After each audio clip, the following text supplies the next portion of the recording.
녹음한다는 이야기입니다. 녹음이 싫은 거는 나가라 그런 이야기인데 나가는 분이 한 분도 안 계시네요. 여러분 기도해 주셔서 이제 코로나가 그래도 다행히 빨리 또 큰 어떤 어려움 없이 이렇게 끝나서 참 감사하고요.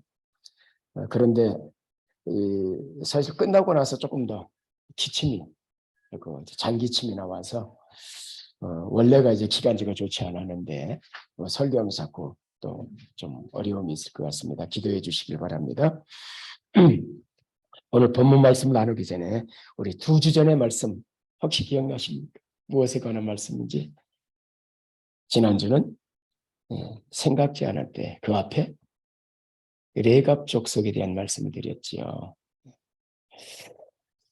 이 레갑 족속 우리 유다 말기 여호야김 왕 때 하나님께서 이 선지자 예레미야에게 이 레갑 족속 즉 레갑의 아들 요나담의 후손들을 불러서 포도주를 마시게 하라. 예레미야 나오는 말씀이지요.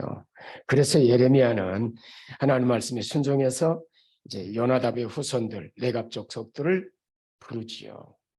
불러서 포도주 잔을 포도주를 가득 따라 놓고 지금 마시라고 권합니다.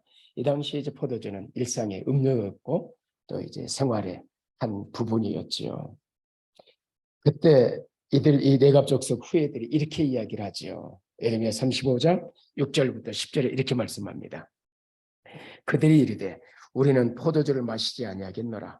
레갑의 아들 우리 선조 요나답이 우리에게 명령하여 이르기를 너희와 너희 자손은 영원히 포도주를 마시지 말며 너희가 집도 짓지 말며 파종도 하지 말며 포도원을 소유하지도 말고 너희는 평생 동안 장막에 살아라. 그리하면 너희가 머물러 사는 땅에서 너희 생명이 길리라 하였으므로 우리가 레갑의 아들 우리 선조 요나답이 우리에게 명령한 모든 말을 순종하여 우리와 우리 아내와 자녀가 평생 동안 포도주를 마시지 아니하며 살집도 짓지 아니하며 포도원이나 밭이나 종자도 가지지 아니하고 장막에 살면서 우리 선조 요나답이 우리에게 명령대로 다 지켜 행하였노라. 우리 지난주에 이 레갑 족속과 비슷한 이 아미시에 대해서 지난주에 좀 말씀을 그 앞에 말씀을 드렸었죠. 이 레갑 족속 이 말씀을 지금 하나님께서 이렇게 하라는 것은 지금 그 당시에 유다 말기지요. 이제 유다가 심판을 받아서 멸망이 직전에 그 시대적인 상황 속에서 하나님의 말씀에 순종하지 않는 이스라엘 백성들, 유다 족속들 향해서 이제 책망하시기 위해서 지금 이 레갑의 아들, 그 후손들, 레갑의 후손들, 요나답의 아들들을 이제 불러서 대비를 시키는 거지요. 이들은 그들의 조상이 한 이야기들 이렇게 지켜오는데 너희들은 하나님은 내가 말했는데도 듣지도 않고 언약을 깨트리고 말씀을 순종하지 않았다. 이 말씀을 하기 위해서 지금 레갑 족속을 지금 여기 등장시키는 거죠.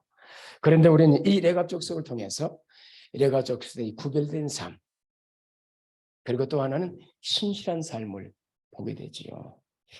이 레갑 족속에게 이원을 남긴 요나답이 살던 시대는 열왕기 하 10장에 보면은 남북 왕조 시대입니다. 북왕국 10대 왕인 예후 때 이 사건이 이제 이 후손들에게 이야기한 이 레갑 족속 요나답이 살고 있던 시대인데요. 예후는 이제 BC 841년에 쿠데타를 일으켜서 왕이 됩니다. 그 당시의 왕은 이제 9대 왕 여호람이라는 사람이 왕으로 있었습니다.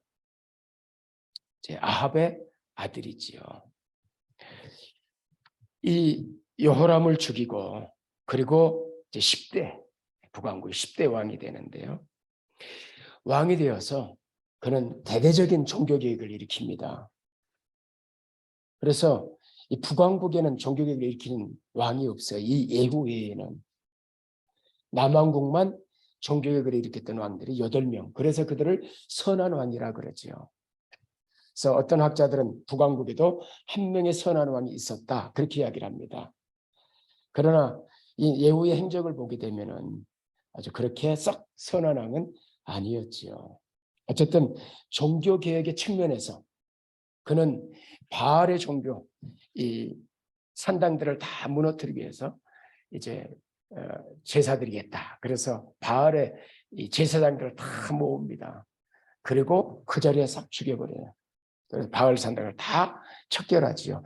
이때에 이 예후와 더불어서 이 종교 개혁에 함께 가담해서 함께 개혁을 일으켰던 우상을 철폐했던 사람이 누구냐면 바로 이 요나답입니다. 아마 이 레갑 족속에 대해서 여러분들이 이제 뭐 이렇게 많이 듣지는 않았겠지만 어쨌든 자, 이 시대. 그래서 아마 이 요나답이 그 후손들에게 이제 포도주도 마시지 말고 집도 짓지 말고 이런 유언을 남긴 때, 이때가 이 시대적을 배경으로 해가지고 자기 후손들이 이제 구별된 삶을 이 시대와 격리돼서 구별된 삶을 살도록 이런 유언을 남기지 않았겠는가 생각되는데요. 그래서 이 레갑 족속 이 오늘 그 나오는 이 예레미야서 35장 사건은 BC 722년 이제 북왕국이 멸망한 후에 이제 남왕국이 단일 왕국으로 남지요. 그래서 이 여호야김은 이제 BC 608년부터 597년까지 통치합니다. 그리고 이제 몇 년 후에 586년 BC 586년에 여호야김 때 이제 20대 왕 때 멸망을 하게 되는데요. 그렇다면 이 여호야김 왕 통치할 때와 지금 예후 때 이 시간을 계산해 보면은 요나답이 유언한 BC 841년에서 여호야김 말년 BC 597년까지를 계산하면 약 244년이 흘러요. 계산상으로. 그래서 이 레갑 족속 요나단의 후손들은 그들의 조상 요나단과 약속한 것을 약 250년 가까이를 계속 지켜오고 있는 거예요. 지금 무슨 말인지 이해가 되시죠? 그러니까 이들이 이 불편한 삶, 포도주도 마시지 않고 집도 짓지 않고 장막에 거하면서 농사도 짓지 않고 유목생활하면서 이 지금 유대인들이 가나안 땅에 들어갈 때 농경사에 들어갔잖아요. 그러면서 이 농경사회 속에 들어가면 농경신인 이 바알신을 섬겼기 때문에 그래서 이 후손들이 농사짓고 정착에 살다 보면 이런 죄에 빠지기 쉽겠다. 그래서 구별된 삶을 살도록 지금 이런 유언을 남겼고 이 후손들은 250년이 흘러가는 동안 지금 몇 대가 지났겠어요? 그럼에도 불구하고 여전히 그들은 변함없이 그 자리에 있는 것이죠.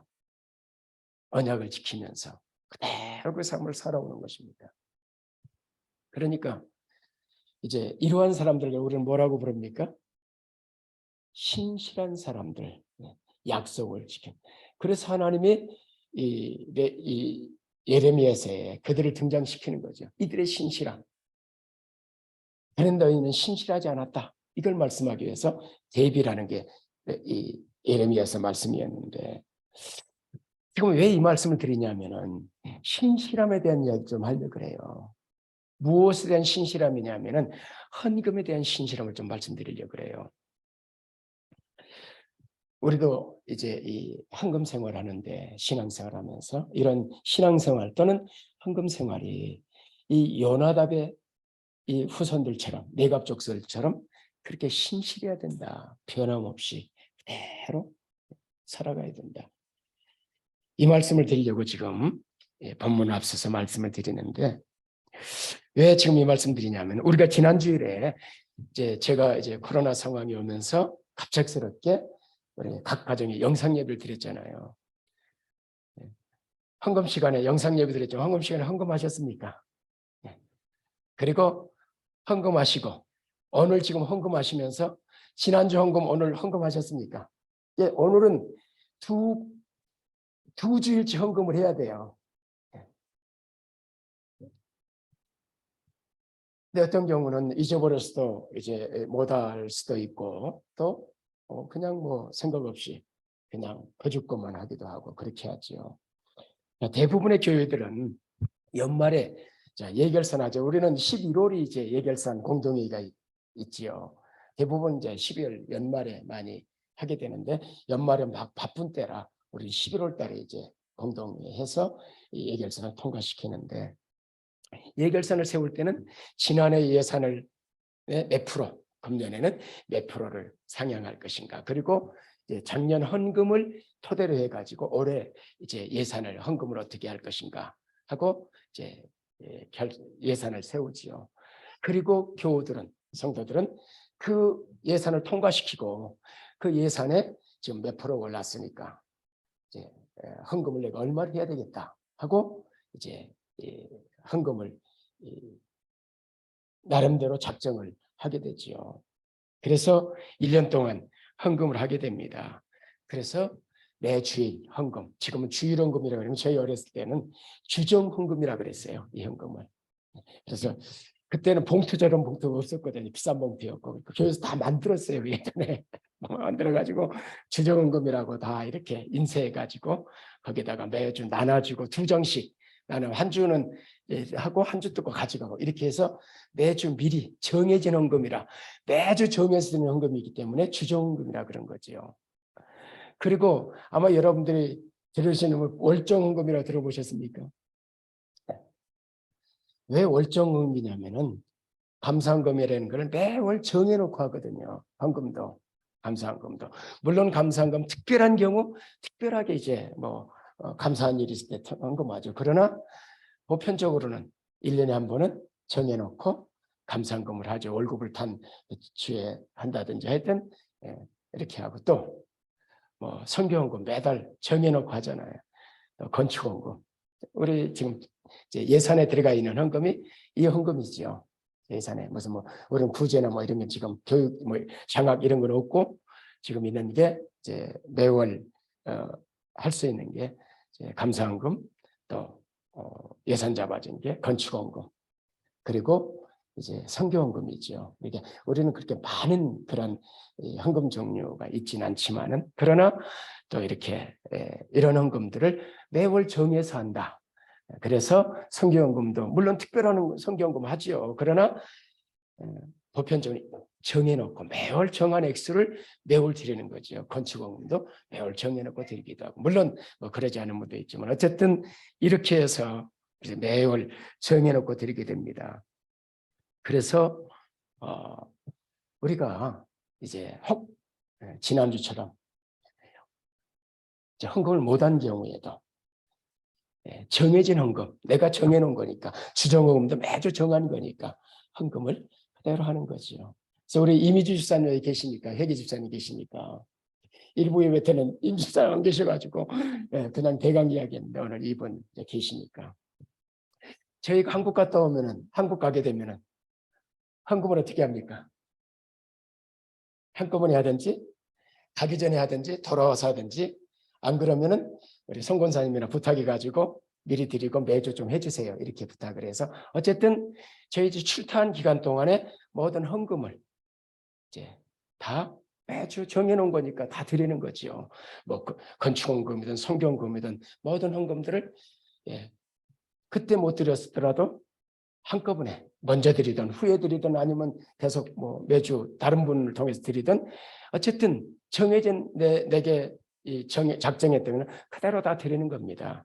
저희가 그렇게 하고 또 교회에서도 그렇게 해야 된다고 그 전에 이제 설교를 몇 번 했기 때문에 여러분들이 지금 이제 이런 말씀을 안 들어서 드리는 건데요. 그래서 장로님도 그렇게 하시거든. 지금 한국 가셨죠. 한국에 가면 저희도 헌금하고 헌금합니다. 교회 가면 헌금하지요, 당연히. 뭐 물론 뭐 여기 사니까 어떨 때는 안 할 수도 있고 그렇지만은 어쨌든 장로님도 오시면은 한꺼번에 하시든지 아마 임 집사님 가기 전에 장로님 하셨어요, 안 했어요? 가기 전에 안 했으면 오시면 할 겁니다. 지금까지 그렇게 하셨으니까.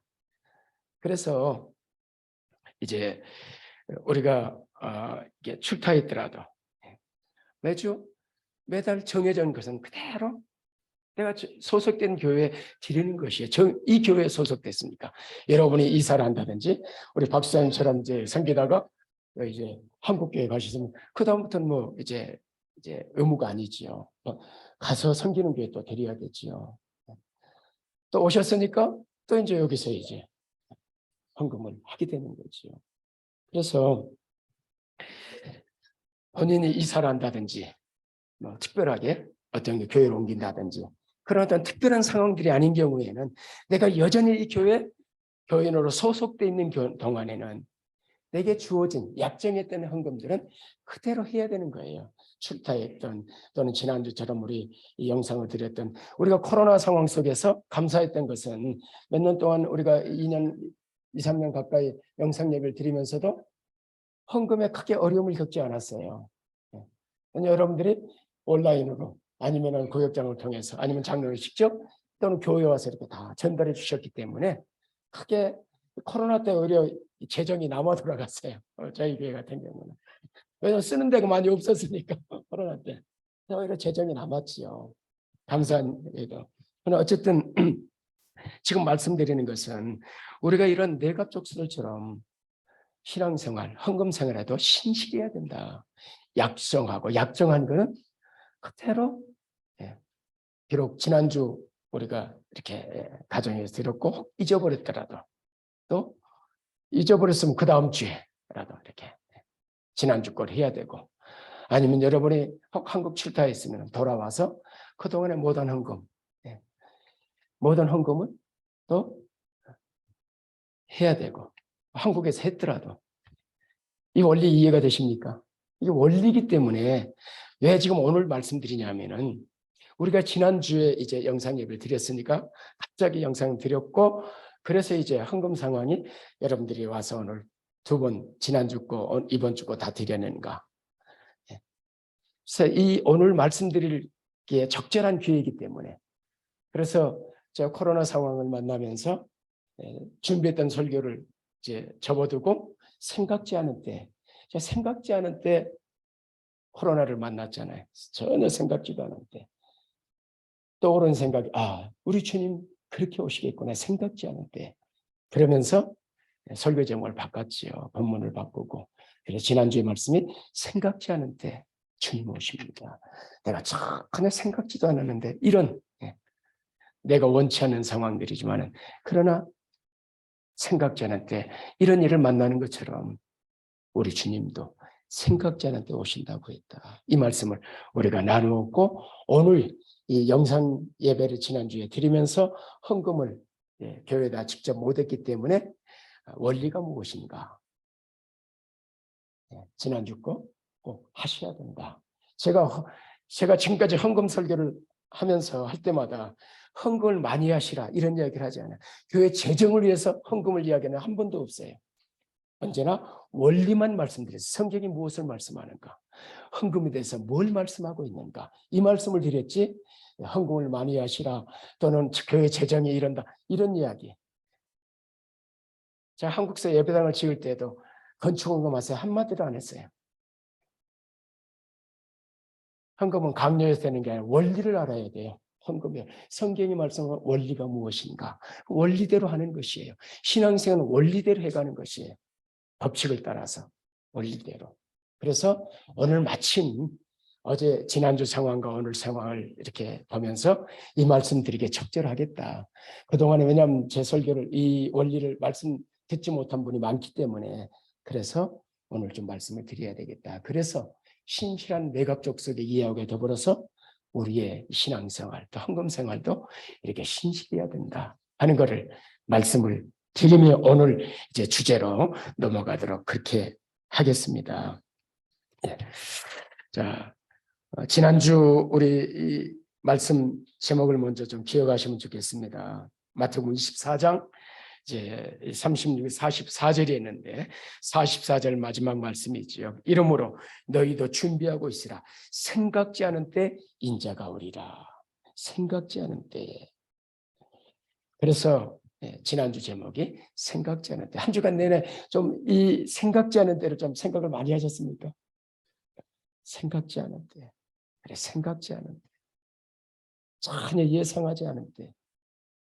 오늘 이어서 한 번 말씀드려가지고는 조금 이게 이 쇠못을 박을 때 몇 번 더 두드려 박아야지 거치거든요. 그래서 지난주 어떤 경우는 나가면서 잊어버릴 수 있거든요. 그리고 여러분의 삶 속에서 막 바쁜 일상을 살다 보면 말씀을 또 까마득하게 잊어버릴 수 있거든요. 그래서 조금 더 이제 못을 세게 좀 박으려고 오늘 또다시 이제 같은 주제의 말씀을 드리게 됩니다. 그래서 이 지금 오늘 이 본문에 보면은 누가복음에 같은 본문인데 조금 이제 내용만 달라졌지 같은 주제를 말씀하지요.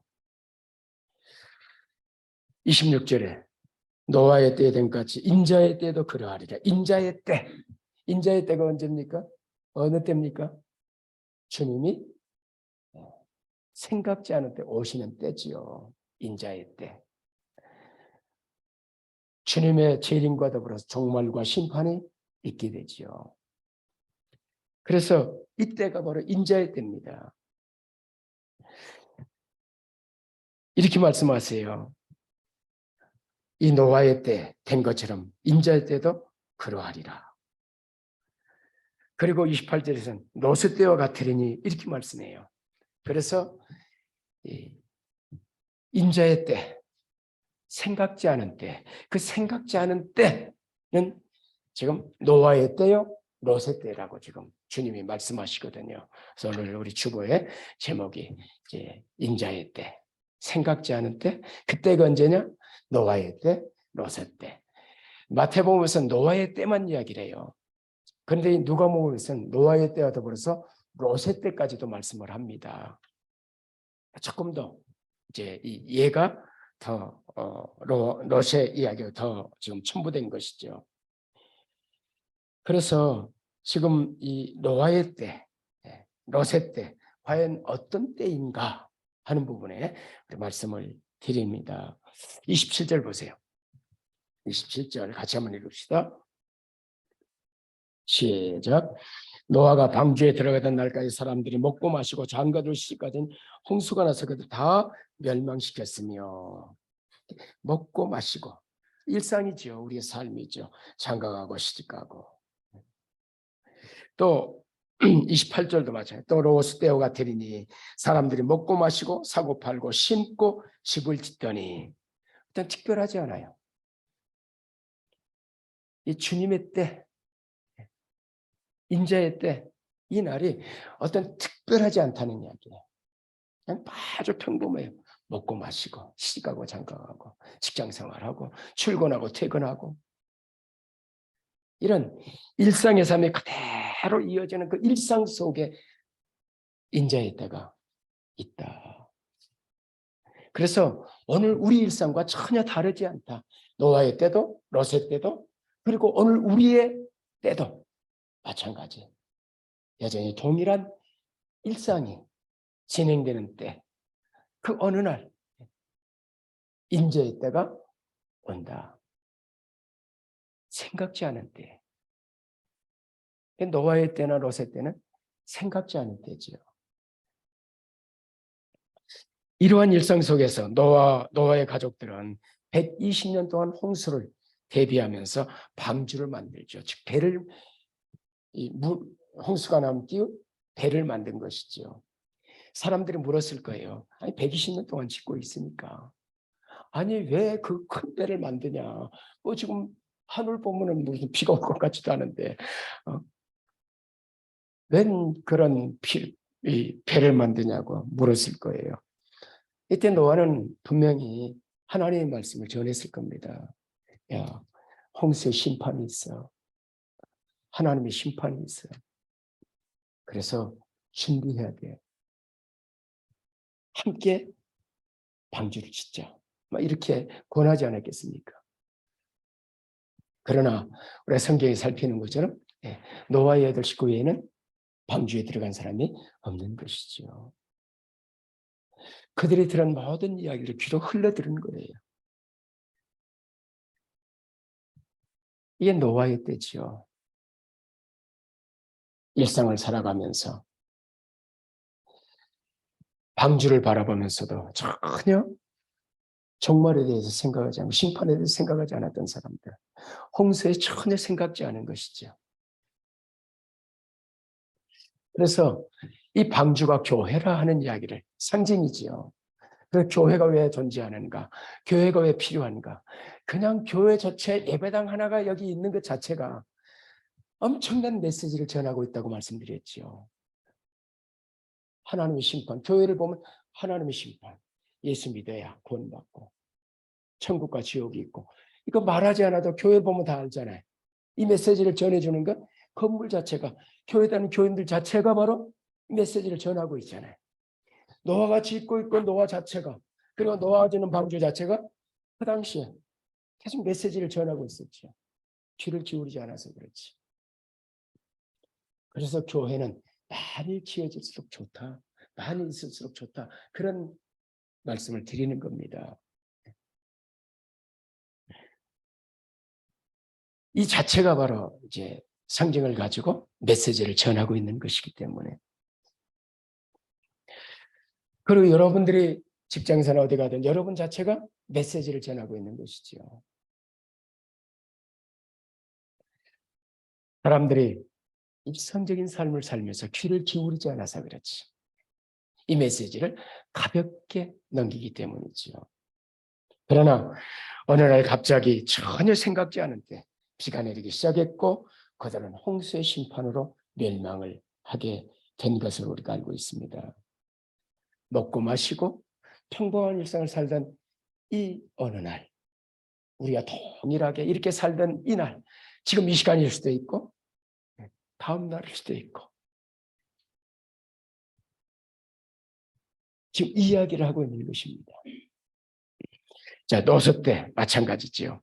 소돔과 고모르의 심판과 종말 역시도 사람들이 먹고 마시고 사고 팔고 신고 집을 짓는 지극히 평범한 일상 속에서 심판과 종말에는 전혀 생각지 않은데 하늘에서 불과 유황이 쏟아지면서 소돔과 고모라 사람들이 종말을 맞이하기 전혀 생각지 않은데 평범한 일상의 삶 속에서 그 어느 날 인자의 때를 받게 된 것입니다. 그럼 이때는 뭐 전혀 메시지가 없었는가? 노세 때는. 노아의 때는 메시지가 있었잖아요. 노세 때는 없었는가? 말씀 봅니다. 베드로후서예요. 구약의 창세기를 보면 전혀 그런 이 감을 잡지 못해요. 그러나 이제 그래서 신구약성을 같이 봐야 되고 신약 성경을 프리즘으로 해서 구약을 봐야 구약을 해석한다. 그렇게 이야기를 하는 거죠. 베드로서 2장 6절과 8절입니다. 소돔과 고모라 산을 멸망으로 정하여 재개되게 하사 후세 경건해진 자들에게 본을 삼으셨다. 그래서 우리에게 본을 삼으서 이게 본이지요. 그래서 이걸 거울이라 이야기를 하네. 거울에 올리지요. 7절 무법한 자들의 음란한 신을 말하며 고통당하는 의로운 롯을 건지셨으니, 여러분 롯을 의롭다고 생각해 본 적 있으십니까? 롯은 별로 이 창세기를 보면 별로 의롭지 않지요. 어떻게 보면. 그런데 이 신약에서는 롯을 뭐라고 부릅니까? 의로운 롯이라 부릅니다. 8절 이는 이 의인이 그래요. 그들 중에서 거하여 소돔과 고모라에 거하여 저 불법한 행실을 보고 들으므로 그 의로운 심령이 상하니라. 자, 이렇게 마음이 상하고 답답했던 이 롯은 어떻게 했을까요? 본문에 이렇게 보면 분명히 심판이 있어. 이러다 심판이 있어. 제 생각엔 전하지 않았을까? 그런 생각이. 그래서 의로운 것, 고통당하는 것, 그 불법한 세상 속에 살아가면서 오늘날 우리 신실한 신자들이 살아가는 삶이 바로 이런 삶이죠. 이 땅에 이 불법한 세상에 살면서 끊임없이 당하는 이 고통. 그래서 이미와 아직 속에서 갈등 속에 있는 게 신자의 삶이라 말씀드렸지요. 그래서 세상 사람도 아니고 완전한 하늘의 사람도 아니고 이 속에서 하늘의 사람인데 이 땅에 살고 이 땅의 사람인데 하늘의 사람이고 이 두 세계를 살기 때문에 신자들은 고난을 당할 것이다. 고통을 이렇게 말씀하죠. 너희가 세상에 속하지 아니하므로 세상이 나를 미워한 것처럼 세상이 너희를 미워할 것이다. 세상에 속하지 않은 신실한 삶을 사는 신자들은 당연히 더 많은 갈등과 이 불법한 세상에서 갈등과 고민과 고통이 더 많은 것이지요. 롯이 그렇게 살았습니다. 그러면서 아마 성경에는 없지만은 아마 이 시대 그 고통당하고 어려운 모습, 이 모습을 통해서도 메시지를 전하지 않았을까 하는 생각을 가져보는 거지요. 그래서 어쨌든 지금 이 소돔과 고모라 사람들도 롯의 이 고통에 그리고 신음소리에 귀를 기울이지 않은 것이죠. 그리고 노아의 때 마찬가지로 이 롯의 때도 전혀 생각지 않은데 아주 평범한 삶을 살던 그러한 때에 인자의 때가 종말의 때가 그곳에 임했던 것이죠. 그래서 주님께서 그리 말씀하시는 것이지요. 인자의 때 그와 같을 것이다. 노아의 때, 롯의 때처럼 전혀 생각지 않은 때 먹고 마시고 시집가고 자고 일상에 우리의 일상 출근하는 퇴근하는 이 일상 속에서 어느 날 갑자기 생각지도 않은 때 인자가 어리라.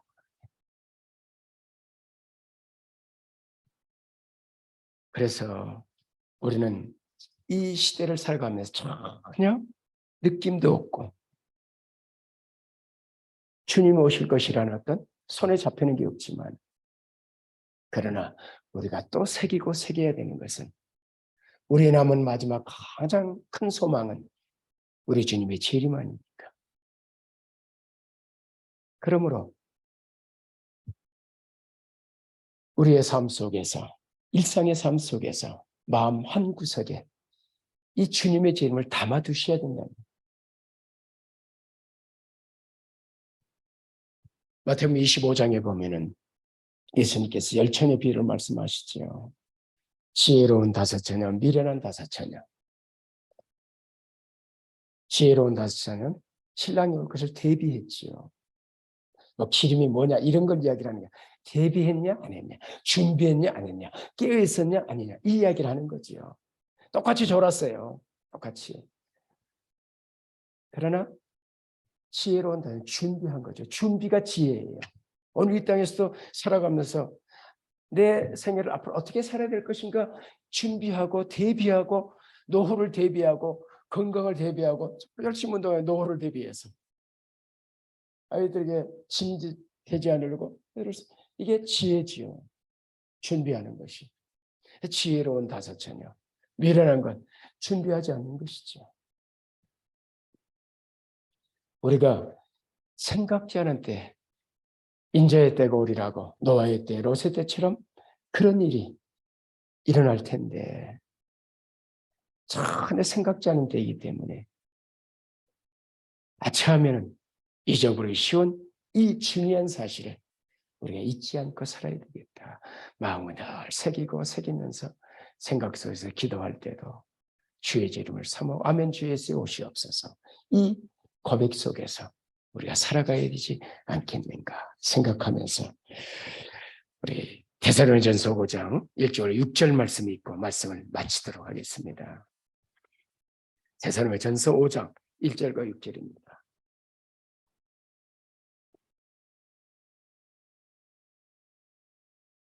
찾은 분들은 같이 한번 읽습니다. 시작.